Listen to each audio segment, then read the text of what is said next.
Assalamualaikum warahmatullahi wabarakatuh. Waalaikumsalam warahmatullahi wabarakatuh. Bismillahirrahmanirrahim. Apa kabar kawan-kawan ngobor semua? Semoga semua dalam keadaan baik, sehat, dan selalu bahagia tentunya. Kapanpun dan dimanapun saatnya.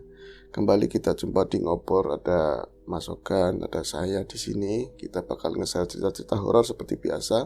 Terima kasih sekali untuk dukungannya teman-teman, para subscriber yang selalu setia ngawal kita, nemenin kita ya, nontonin kita. Dan dalam bentuk dukungan apapun kita sangat menghargainya. Kali ini niatnya tadi udah sounding di luar, Mas Ogan bakalan cerita katanya. Ada cerita apa nih Pak hari ini Bang? Mau nyapa kawan kau dulu, monggo silakan. Ya, Assalamualaikum warahmatullahi wabarakatuh. Waalaikumsalam. Kabar kawan-kawan ngobor semuanya dimanapun berada, semoga sehat selalu, masih dalam lindungan Allah Subhanahu Wa Taala. Jumpa lagi di sini, masih di channel ngobor.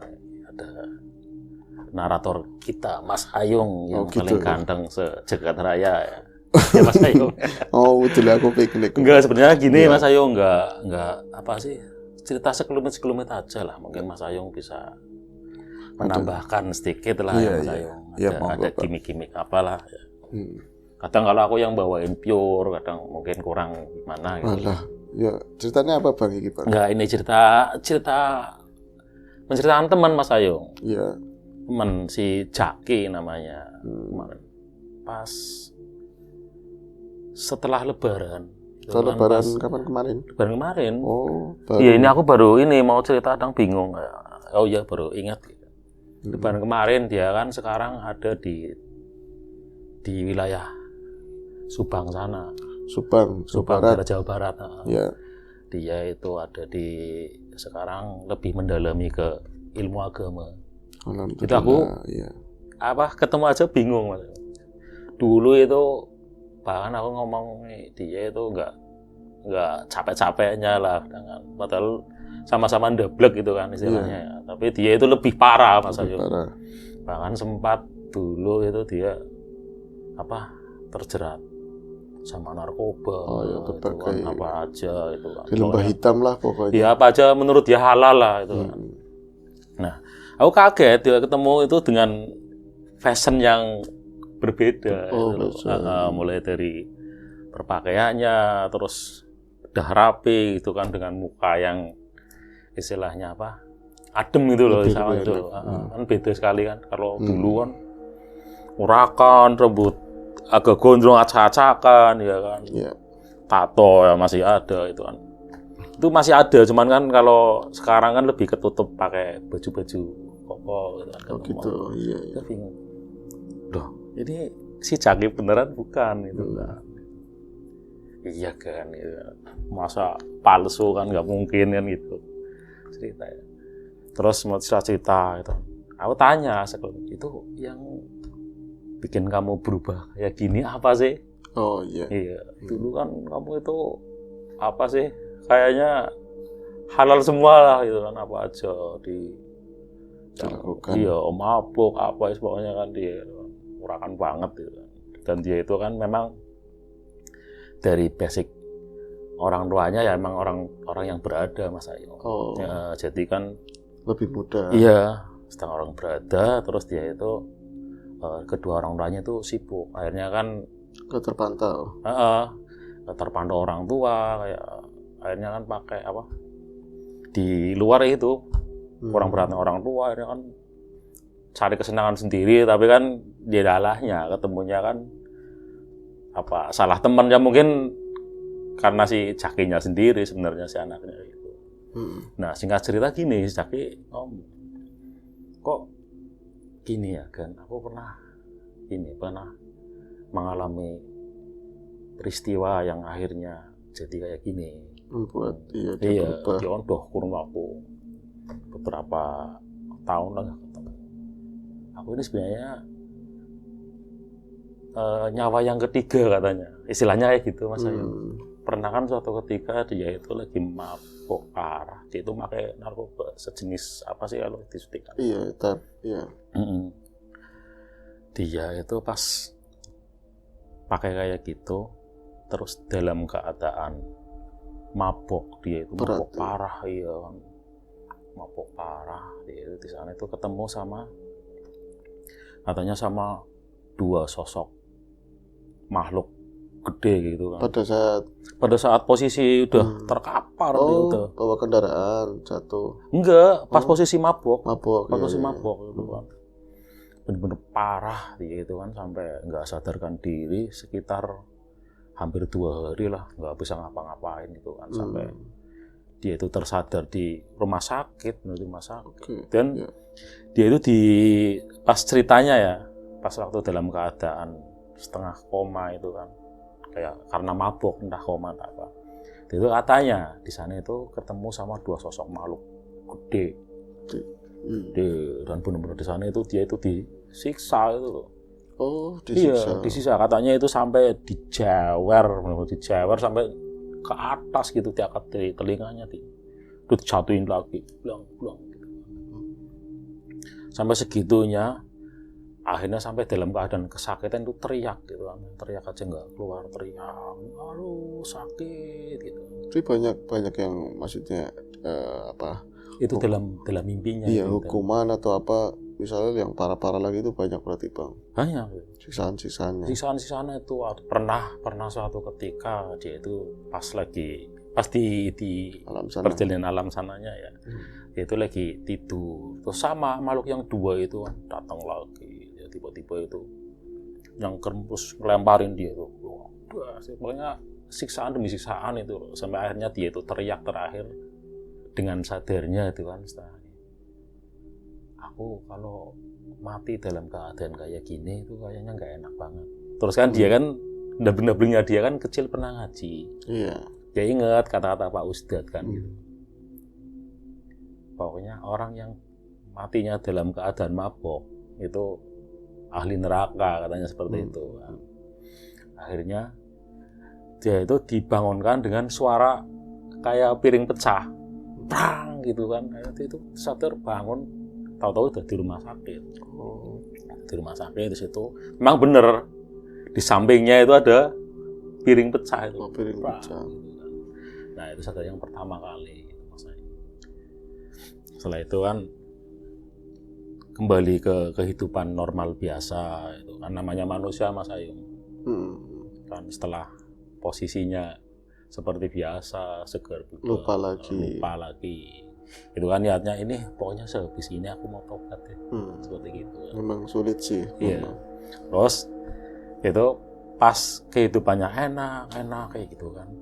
Nah ini kan punya seorang istri lah, iya, itu punya kan, keluarga. Punya keluarga itu kan, pekerjaan enak itu kan, karena emang koneksi orang tuanya itu banyak kan. Iya. Enak, dia itu seorang dipekerjakan di sebuah kontraktor. Kontraktor, karena dia itu kan memang bisa seperti itu. Di pekerjaannya di lalu lalang itu kan, sampai dia itu pernah sekali itu kan dari teman-teman kontraktornya kan ketemu sama orang-orang kayak gitu lagi. Setiap kali, karena memang orang-orang berdua kan kumpul itu kan, mabok-mabokan lagi, canduan lagi seperti itu. Nah akhirnya dia pasti tengah perjalanan disibukkannya di pekerjaan itu mengalami kecelakaan. Kecelakaan sampai akhirnya dia itu benar-benar parah, dan yang lihat itu dikirain dia itu udah nggak ada, udah meninggal. Karena posisinya gini Mas, dia itu kan ngebut bawa motor matic, dia kan ngebut pas menghindari lubang sini, menghindari lubang di sini ada kendaraan. Ketemu muka, gitu kan. Dan posisinya dia itu udah di kolong mobil. Di kolong mobil itu orang mengira itu udah meninggal, darah di mana-mana itu kan, sampai patah kaki yang sebelah kanan itu nggak sadarkan diri. Itu benar-benar parah, sampai posisinya itu orang narik tubuhnya dia itu dikeluar itu kan, sampai ada orang yang ini udah meninggal, udah nggak ada nyawanya lagi, sampai ada yang nutupin dia pakai koran, pakai daun pisang, iya kayak gitu. Itu menurut cerita temennya seperti itu. Nah, dia itu posisinya dibawa ke rumah sakit. Di rumah sakit itu dia itu dalam keadaan sama, koma lagi itu. Koma malah sempat lama dia itu. Kata si keluarganya itu kan koma pas sebelum ya cerita di ini kan. Keluarga itu koma itu kamu udah lama banget selama 2 minggu. Nah, itu nggak sadarkan diri, nggak bisa apa-apa. Dan dia itu cerita lagi selama dalam keadaan koma itu kan di sana sama Mas Ayu. Disiksa juga. Iya, memori-memorinya yang dulu itu kan sempat pernah berbuat ini seperti itu. Sama kayak gitu, parah di itu. Muncul lagi sosok yang dua itu. Muncul lagi dan nyiksa dia lagi. Sampai ngomong kamu itu udah pernah sekali tobat gitu kan. Kamu kayak gini lagi, sampai disiksa, dipukulin, sampai dipakai apa itu? Enggak, pakai apa? Gede itu kan. Gede banget orangnya, mukulin kepalanya sampai parah itu kan. Nah, yang bikin dia itu akhirnya terbangun itu kan. Itu sekali yang satunya makhluk yang satunya itu nendang dia katanya, nendang tubuhnya sampai terpental, der kena tembok, der. Akhirnya dia itu bangun setengah sadar.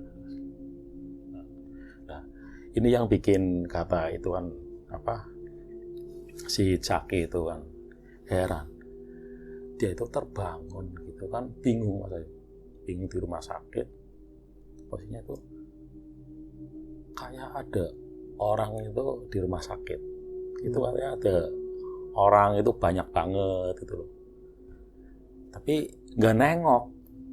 Orang lalu lalang, ada yang pakaiannya putih, ada yang pakaiannya hitam gitu kan. Tapi dia sadar itu, dia sadar. Iya, masih di ruang ICU itu sadar dengan posisi kaki yang sudah digips itu kan. Iya. Sampai diimpus, digips, kepalanya udah pakai perban gitu kan. Banyak yang lalu lalang, itu siapa itu kan. Apa itu keluarga dia kan memang nggak percaya sama malu-malu yang kayak gituan Mas Ayu. Iya. Baru-baru. Akhirnya kan ada salah satu orang itu nyamperin ke dia Mas. Nyamperin ke dia terus tanya, kamu kenapa gitu. Bicara kayak gitu. Yeah. Kamu kenapa? Ini kecelakaan kayak gini. Terus tanya lagi si Jakinya, ini kamu juga pasien sini? Iya, aku pasien sini sama kecelakaan kayak kamu juga. Seperti itu. Terus bincang-bincang kayak gitu. Terus udah aku permisi dulu ya Mas. Setelah permisi, dia tuh kaget Mas Ayu. Itu yang dilihat dia itu kepalanya udah ada. Iya, keroak segini Mas Ayu. Dengan doroh yang kayak gini, dibalik pakaiannya setelah nengok gini. Itu kaget. Nah, dari pengalaman si Jaki itu yang akhirnya dia itu kan, aku pokoknya banyak pengalaman yang ini kan, aku berarti dari kehidupan yang pertama, kedua ini, yang ketiga, pokoknya aku harus pola, harus benar-benar banding setir lah istilahnya orang kan, dari banding setir ya. Aku benar harus inilah, harus tobat itu kan. Yang akhirnya dia itu mendorong benar-benar tobat itu pas menjelang kepulangannya dia Mas Ayu. Pas hari terakhir menjelang kepulangannya dia itu kan ada dia itu disamperin sama sosok ini, orang tua pakai peci agak tinggi itu tapi warnanya putih gitu kan, dengan pakaian ya putih terus pakai sorban gini kan. Itu bingung, ini orang tua siapa gitu. Nyamperin dia terus ngomong, kamu yang namanya Jaki gitu. Nggih Pak, kata orang sini gitu kan. Namanya Jaki. Terus dia ngomong, kamu itu jangan berhenti pokoknya. Dari sini itu kamu jangan berhenti lah, jangan berhenti semangat untuk kamu. Intinya apa? Dia itu pengen merubah, maksudnya Jaki itu jangan berhenti untuk niatnya dia supaya tobat itu Mas Ayu. Iya. Ya kayak gitu. Nah, mulai dari situ itu kan Jaki terbangun sampai kepulangannya dia itu kan sama orang tua bingung, ini anak setelah dari rumah sakit itu kenapa? Berbeda jauh gitu ya. Iya, berbeda jauh. Dan pas di rumah itu Jaki seolah-olah sekarang jadi anak yang kayak sekarang itu apa istilahnya indigo Mas Ayu. Jadi suatu ketika pas duduk kayak gini, kadang lihat sesuatu. Lihat sesuatu ya. Ada sesuatu. Ya, di tengah dia ditoba yang akhirnya dia itu mau belajar ya. Padahal udah usianya udah tua, udah punya istri juga tapi belum punya anak. Belajar ke suatu pesantren, padahal udah usia dewasa itu kan. Gak malu-malu dia itu belajar pengen tobat. Tapi tetap yang nggak bisa dihilangkan itu dia itu satu saat pas duduk itu lihat makhluk seperti itu ya. Seperti itu kadang ada pas di jalan itu kan, pas di jalan yang dilalui dia itu kan lihat sosok perempuan berdiri dengan muka yang kayak gitu dan dengar kabar lagi tuh di situ pernah suatu ketika ada orang yang tabrakan di situ kayak gitu, sering ada cerita-cerita kayak gitu yang akhirnya itu merubah si Jaki yang dulu seperti itu ya, yang begitu parahnya setelah mengalami beberapa peristiwa yang akhirnya dia itu menjadi sosok Jaki yang seperti sekarang. Sampai sekarang dia itu ya kemarin ketemu itu dia itu udah benar-benar berubah itu kan. Masih istiqomah ya. Iya, itu sekelumit ceritanya si Jaki sendiri itu kan, yang kadang pas ketemu kan kemarin aja kan kadang sering kalau ketemu pas di chat ya kan sering ngingetin lah kan kamu harus kayak gini iya siap Pak Ustadz gitu kan, aku sering ngeledekin dia gitu kan. Iya yang bikin ini kan gimana kamu sering masih lihat sosok-sosok kayak gitu enggak gitu kan. Wah itu udah sekarang dulu sih aku memang benar-benar nggak nyaman tapi sekarang udah biasa lah kayak gitu. Sampai kadang dia sendiri tuh nggak bisa membedakan Mas Ayo. Oh gitu. Iya. Pas awal-awal dia gitu kan, ini pas ketemu sama orang ya itu ya, sampai traumanya gini Mas Ayo. Ini manusia apa bukan gitu loh. Sampai kayak gitu terus. Sampai kayak gitu terus sampai setiap ketemu sama orang yang nggak dikenal terus senyum, ini beneran manusia apa bukan gitu kan. Kayak gitu.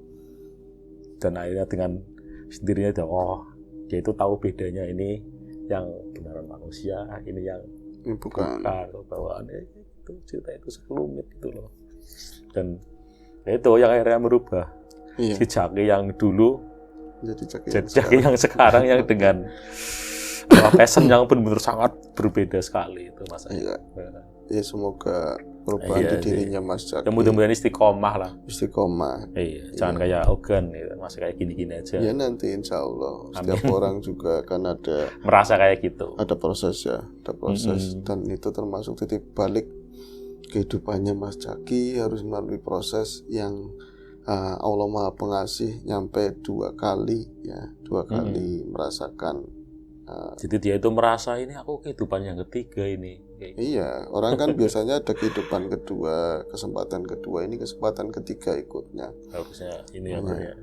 Ada beberapa cerita-cerita yang hampir mirip sama ceritanya Bang Ogan, dan kebanyakan orang yang tadi bangun dari koma yang saya pernah tahu di lingkup saya ya. Terus dari cerita-cerita kerabat atau orang dekat saya juga banyakkan orang-orang yang mengalami koma atau sampai mati suri juga ketika dia bangun akhirnya ada imbue gitu, ada sambungannya, jadi dia lebih peka sama yang nggak kelihatan, jadi bisa melihat yang seperti itu. Cuman ya kebanyakan ya awal-awalnya nggak nyaman, awal-awalnya takut, awal-awalnya juga gater gitu kan, nggak bisa membedakan yang asli atau yang enggak. Cuman kesananya akhirnya proses dia semakin paham, semakin menguatkan, maksudnya oh iya gaib itu ada, benar-benar ada, dan saya mengalami sendiri proses-proses perjalanan saya di alam sana, mungkin alam menuju kematian atau memang udah pernah meninggal terus hidup lagi. Oh ya, dan dia pernah gini Mas Ayu, katanya dia itu pas di tengah-tengah komanya dia itu kan yang terakhir itu, dia itu pernah dalam keadaan kita sadar dan nggak sadar, yaitu kayak berdiri sendiri, tempat yang luas. Iya, di tempat yang luas berdiri sendiri, dan itu posisinya itu apa ya, kayak di ladang yang luas tapi gelap Mas. Iya, lapang. Dan dia itu berjalan sempat berjalan mau cari jalan ini, aku harus pulang nih kayak gitu kan. Iya. Ini aku di mana sih ya? Tapi dengan posisi yang utuh, nggak terasa dia itu lagi sakit, kakinya patah itu kan, enggak, itu kan dia utuh itu kan. Tapi nggak perjalanan jauh yang nggak ada lelahnya. Nggak ada lelahnya, nggak ada ujungnya. Seperti itu. Baik. Makanya dari ceritanya Bang Okan tadi sebenarnya ya panjang sekali, dan yang dirasakan Mas Jaki tentu nggak sesingkat apa yang diceritakan ya Bang ya. Apalagi dengan tadi luka yang kakinya patah dan macam-macam nyampe komanya aja cukup lama. Sedangkan jangankan tadi merasakan sisaan-sisaan, dan aku meyakini itu bukan halu, memang dia merasakan itu sukma atau batin di dalamnya yang merasakan hal seperti itu.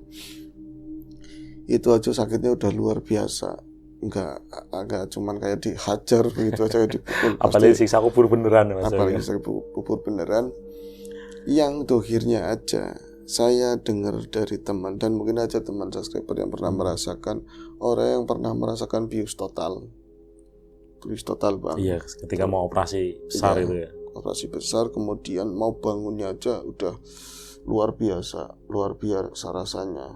Dan ini ada cerita kemarin dari teman saya yang kena PON, ini jarinya harus dioperasi dan lain-lain. Kemudian biusnya, mungkin pengaruh biusnya udah mau habis. Saya itu entah itu dirasakan orang lain atau enggak, dan ini juga menurut pendapatnya yang pernah merasakan seperti itu, untuk dapat nafas aja susah banget, bener-bener kayak orang mau mati. Ini saya itu lagi di mana, lagi apa, kenapa gitu. Mau dapat nafas itu susah banget, sampai akhirnya ketika udah dapat nafas pun bisa bernapas, bisa nyebut walaupun di dalam hati gitu, Allah seperti itu. Ini walau udah pecah dan lain-lain. Itu yang memang efek dari dohir ya, efek dari itu. Apalagi yang perjalanan di sana harus disiksa. Tapi ya tadi titik balik kehidupan manusia, dan setiap orang biasanya mengalami itu.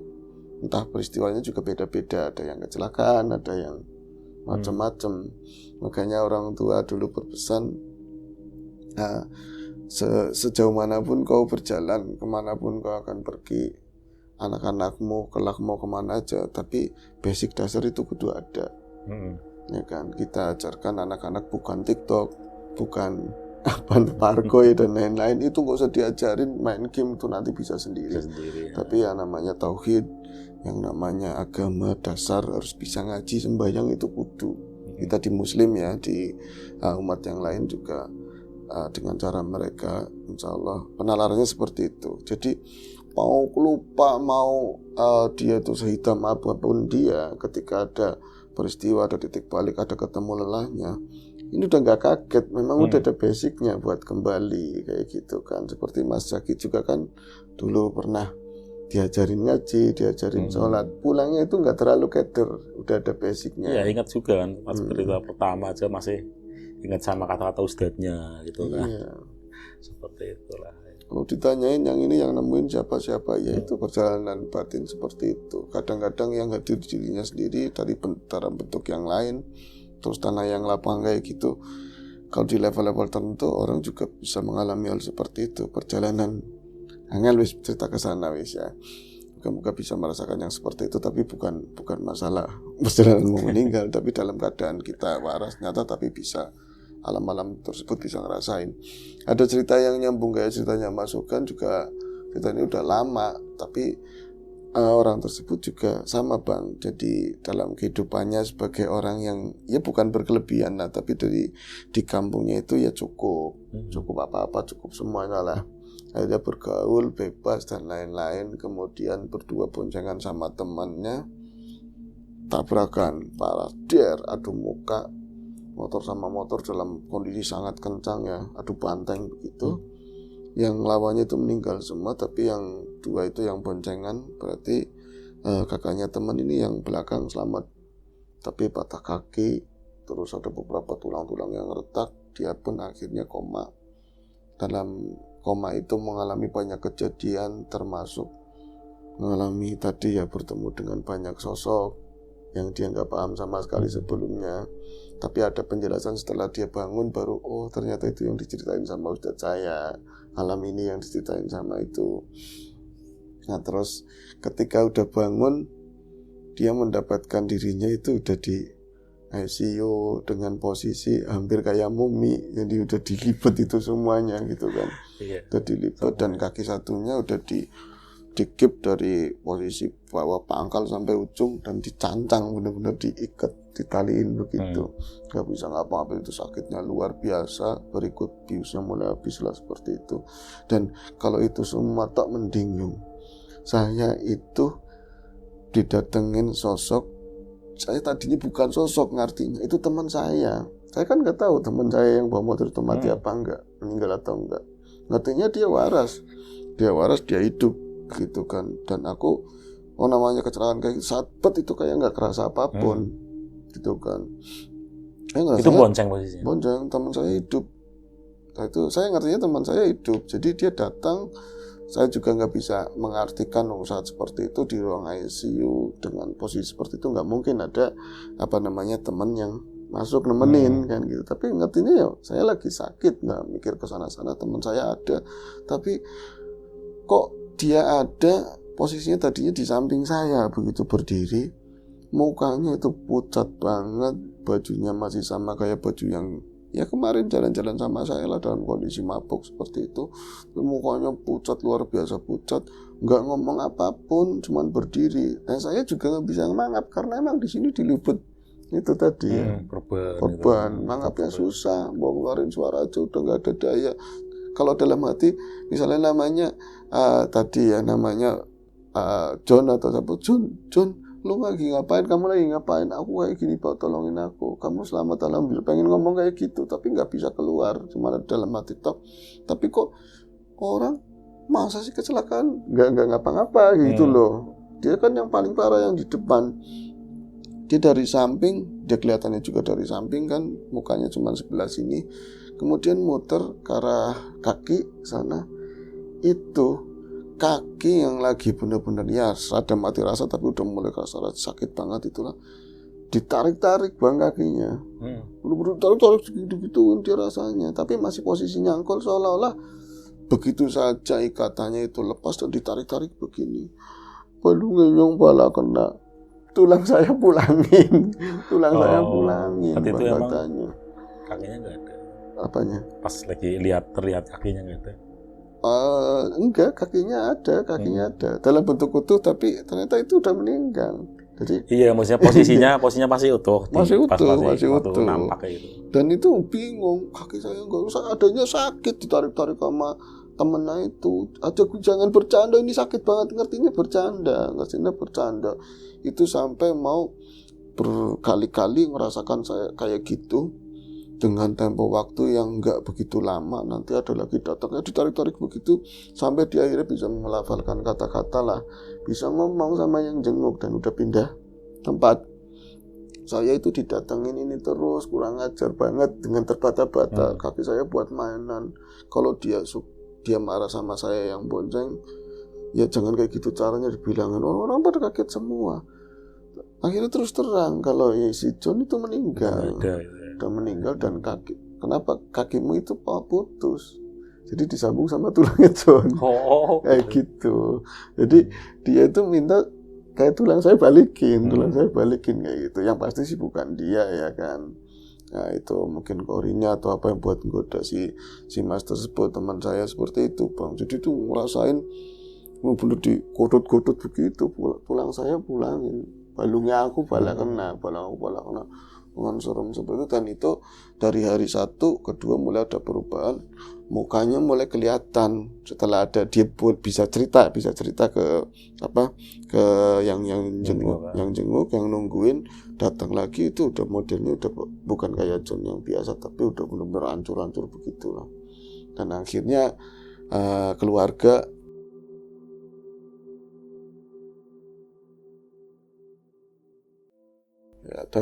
keluarga berinisiatif melakukan doa bersama. Itu mungkin selama 40 hari katanya ditahlil terus, terkhusus untuk si John tersebut, agar nggak ada gangguan lagi sama si, ya sebut saja namanya Pras lah, alhamdulillah berangsur, walaupun dalam 40 hari itu mulai tengahnya jarang datang sosok Ijon itu. Dari yang tadinya berantakan, dari yang modelnya berdarah-darah sampai udah jadi gini potongan pun masih mukanya nggak enak lah. Ya siapa yang enak, mukanya enak aja dulu begini udah nggak enak kan. Itu terornya dalam recovery, dia masa penyembuhan untuk bisa keluar dari rumah sakit harus diganggu yang seperti itu. Itu kayak apa? Alhamdulillah dari proses tersebut mulai tersadarkan, tapi ya beruntung dia punya basic dulu, pernah jadi bocah baik lah. Ada sedikit, sholat, ada sedikit apa ya, semek lah istilahnya. Iya, ada sarape, ada semek. Ada sarap. Itu Bang. Jadi alhamdulillah ada perubahan setelah peristiwa tersebut, dan dia nggak seperti dulu lagi, seperti Mas Jaki. Itu aja sih ceritanya ya. Dan sebenarnya ini kan cerita, mungkin ada sih banyak cerita yang seperti itu setelah. Tapi ya apa salahnya kan kita. Betul. Nah, walaupun tadi apa sih? Aku ngomongnya intonasinya nggak sebagus Mas Ayu. Oh, enggak, sama aja. Kapasitasnya aku kan di sini sebagai wawancara aja. Enggak, pastinya seperti itu. Kita saling menguatkan, saling mengeling ya Bang. Tapi saya Muslim, Bang bukan Muslim. Pernah mengalami bertemu gaib atau enggak? Nyatanya itu ada. Itu ada, sangat ada. Dan kita cerita di Ngobor, kita bukan sekedar membawakan aja, tapi memang kita juga meyakini itu ada. Ya kan? Yang nggak nampak, nggak kelihatan gaib seperti angin dan lain-lain ya. Mudah-mudahan itu kan cuman kita dapat, nggak mesti kita mengalami ya kan. Iya. Kita dapat cerita dari teman-teman kita ya kan yang pernah mengalami itu aja kita udah banyak sedikit merasakan ya Mas. Dan ada hikmah lagi-lagi di balik sebuah peristiwa. Ya itu saja obrolan kita untuk edisi kali ini. Sampai jumpa di edisi Ngobor berikutnya. Mungkin masih sama saya atau sama Mas Riam Biru. Itu saja. Dan kami akhiri. Wassalamualaikum warahmatullahi wabarakatuh.